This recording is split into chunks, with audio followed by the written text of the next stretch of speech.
Hotline Miami is one of my favorite games of all time. I have even made some fan art and, along with some other people, made a game inspired by it. I recently restarted the game to see if it holds up, and it definitely does. But what makes it special? What makes this neon-infused, blood-soaked, synthwave-pumping masterpiece of a game stand out from the rest? Let's take a closer look to find out. In Hotline Miami, you play as a character colloquially referred to by fans as Jacket.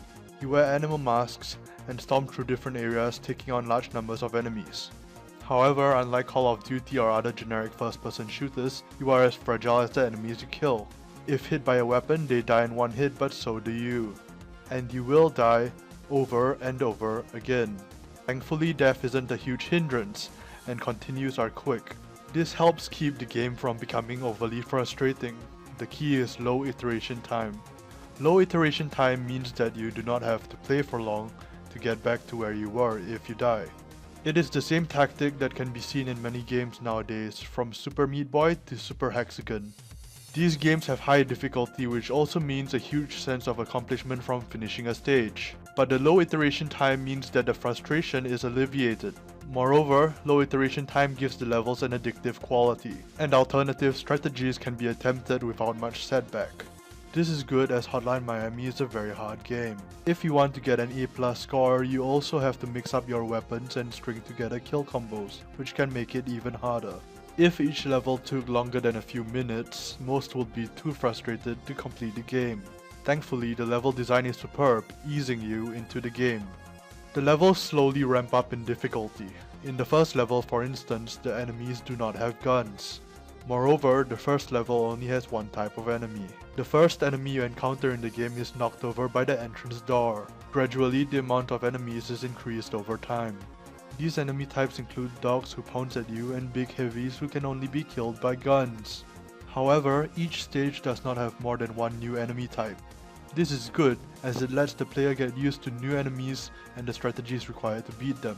The levels are all also fairly well constructed, avoiding having the player wait for the right moment by positioning the enemies so that most enemies can be knocked over with a thrown weapon or close enough that the player can kill them with a melee weapon. If the player does have to wait for the right moment, it isn't for long. This allows for large kill streaks, which can make you feel like an absolute badass. This, along with the low iteration time, eliminates large breaks in the action. Masks and weapons are unlocked as you move through the game, keeping the gameplay from becoming stale.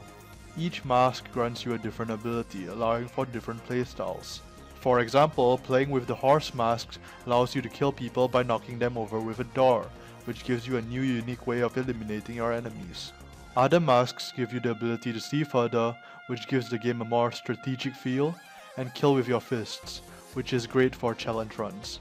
Talking about Hotline Miami without mentioning its stellar soundtrack would be doing it a disservice.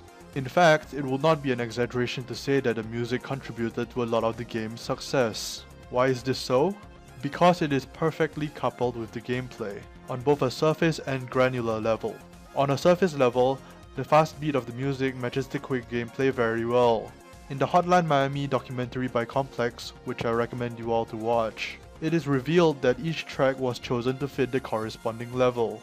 Most examples are subtle, but one I can think of is the hospital level. In it, you are supposed to get a hazy and uneasy feeling. The track Flatline by Skettle is used, which perfectly complements it. The music fitting the game well heightens the gameplay, sucking the player into the game more easily. Also, it's really good.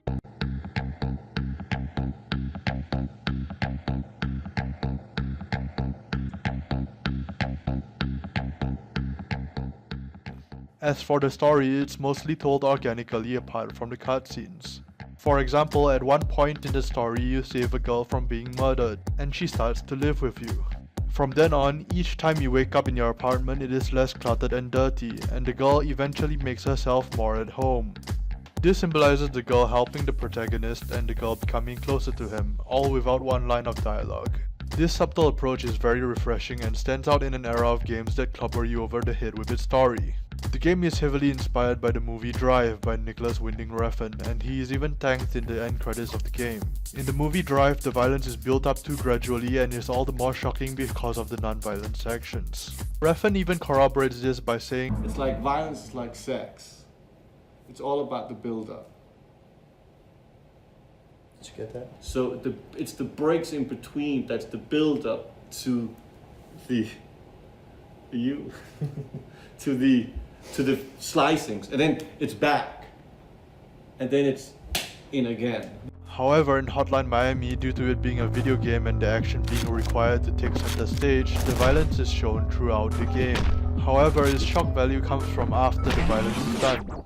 After you finish each stage, you have to walk back through the mountains of bodies you have slaughtered. Moreover, the music changes and is no longer the fast-paced, heart-pumping tracks of before.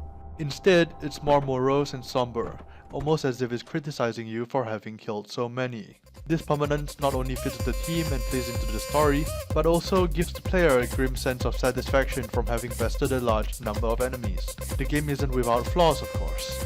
Finding a weapon under a heap of them may be tricky at times, and the hospital stage is generally hated. Moreover, the bosses are exceedingly gimmicky and do not fit the rest of the game. However, I believe that the positives far outweigh the negatives, making Hotline Miami one of my favorite games of all time.